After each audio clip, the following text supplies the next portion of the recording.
Hello everybody, welcome back to the channel. So this is video 2 of diving in Bali. This video consists of the dive 3 and dive 4. So dive 3 essentially was a night dive. This was my first ever night dive. So the instructor Katut, a brilliant guy, he made sure that I shouldn't psych out. So he made sure that you enter the water somewhere towards dusk, not actually dark. So there's still a little bit of light when we are entering, and it actually becomes completely dark as while we are underwater. So that gives us a little bit of time to get used to the darkness, because your spatial awareness or your awareness underwater is completely different when you are in the dark. You can't look around and see anything. There's a limited range on your torches, so they're very powerful, but still there's very limited things that you can see. And during this, as I said, this was my first night dive, so I was kind of panicking like here and there, but the instructor made sure that he was guiding me through every step. So there's a different set of hand signals that I need to use when I'm in water. I think basic rule: never shine the torch at anybody's face when you're showing your hand signals. Shine the torch towards your hand so that you can see what is your hand signals.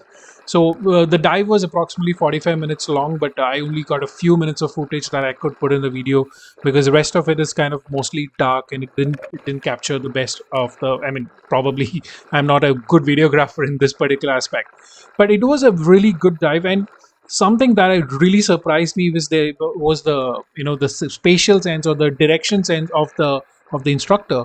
We were diving in the night, and when we came out of the water, we were in exactly the same place we went diving, and I couldn't figure out anything in the darkness, but he could. So the night dive, like I said, is a 45 minutes, and that was the last dive for the night, for the day. So I've got two more dives coming up the next day. So took an early rest, went back to the room, kind of settled down. So back to the diving spot in the morning. So this is an early morning dive. That's the instructor that I'm with. So this one is a very interesting one. This is the deep dive. So dive 3 was night dive, and dive 4 was deep dive. Dive 5, which I will be putting up another video towards very soon, that is probably called a leisure dive. I believe we went pretty deep on that one as well. But this is the deepest of the dives, and this is where he's going to check or clear me for deep diving. So what happens is, when you do your Padi open water diving, that's your first certification. You're qualified to dive up to 18 meters. But then when you do your advance, then you qualify up to 30 meters. 40 meters is the max depth of recreational diving, but Padi kind of certifies you up to 30 meters. What essentially they're checking in this particular dive is to see how well you are handling the depth, your buoyancy. They do a little bit of other checks, like in terms of are you getting nitrogen narcosis. Now, what is nitrogen narcosis? It's basically a feeling of high, like you're in some kind of a drug while you're underwater. I've heard different stories from different divers on how people react to nitrogen narcosis.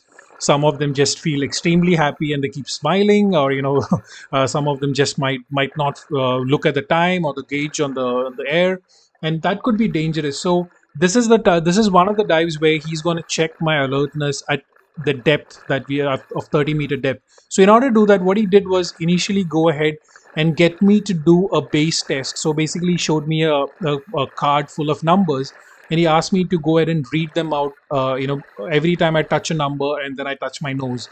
So I do that the entire. I believe it was like 15 or 12 numbers written on a board. So he kind of recorded the time that I took in order to do that while I was on the surface. Then essentially, when I was underwater, he's going to do the same thing. So this is the first time I'm actually using a dive computer. I've never used a dive computer before. So this dive computer tells you how deep you are, what is your bottom time. So I'm at the max depth that we are going to. That's around 31.3 meters, and this is where he's going to test how well I am handling the depth. Obviously, all other dive principles of equalizing your airspaces, all that needs to be done. And he's showing me how a pack of biscuit which had a lot of air inside got compressed, and this is the board he asked me to go ahead and identify the number again. And he also asked me to solve a math problem while I was underwater. That was fun. and he's kind of showing me how the colors disappear as we go deeper and deeper. He's kind of showing me on the board. It's got different colors, and when he shines the torch on it, that's when the colors come back. But until then, you can see all the as we go deeper, the colors start disappearing.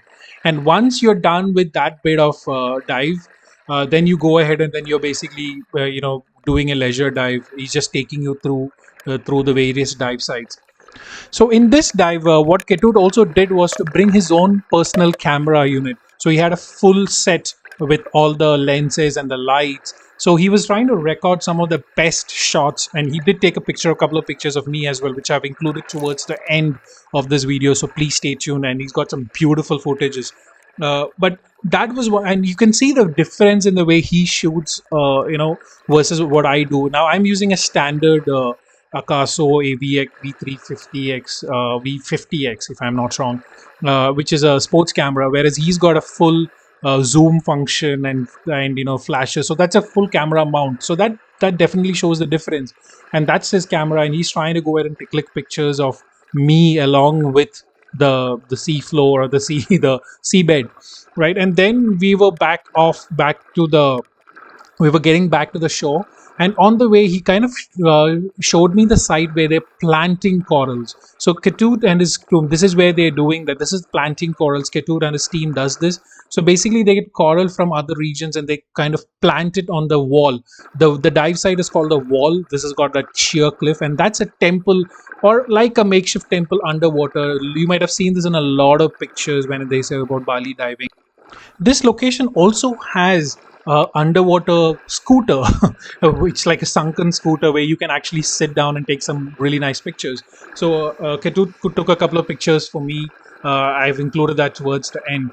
And he's a really amazing photographer, a brilliant diver, and hats off to the dive company who arranged this. Kai Ibrahim is the guy who is my contact, and he's the one who set everything. And the particular dive company itself is called Dive Culture. A really nice set of people.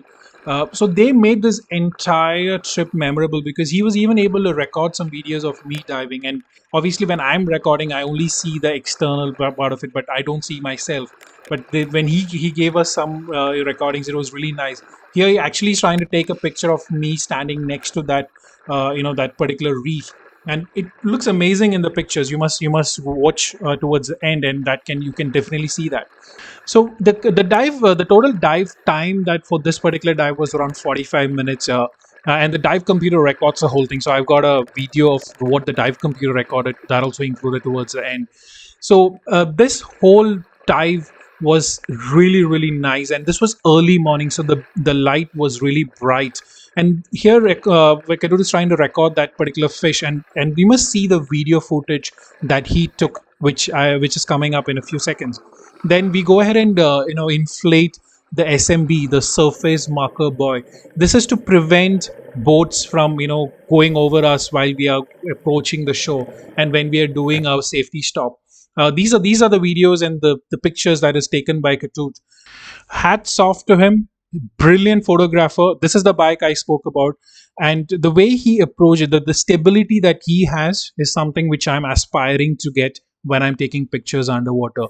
And this is that video I spoke about where he was trying to capture the fish, and you just look at it. This is amazing, visualizations. Now, this is all pictures that he took at various points. I've just compiled them all together. Now, the next dive is that's where I'm going to go look at the navigation. That's my last dive.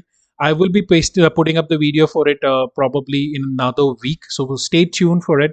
Now, if there is any question regarding diving at Bali, or you have any doubts, please go ahead and feel free to get in touch, and I'd be more than happy to help. The entire reason I created these videos is to help divers or aspiring divers with the information that I have. And this is that dive computer which gives you information regarding the entire dive. I believe that the deepest point I went to is 31 meters. So thank you very much for watching this. Please feel free to give me your comments and feedbacks, and have a great day.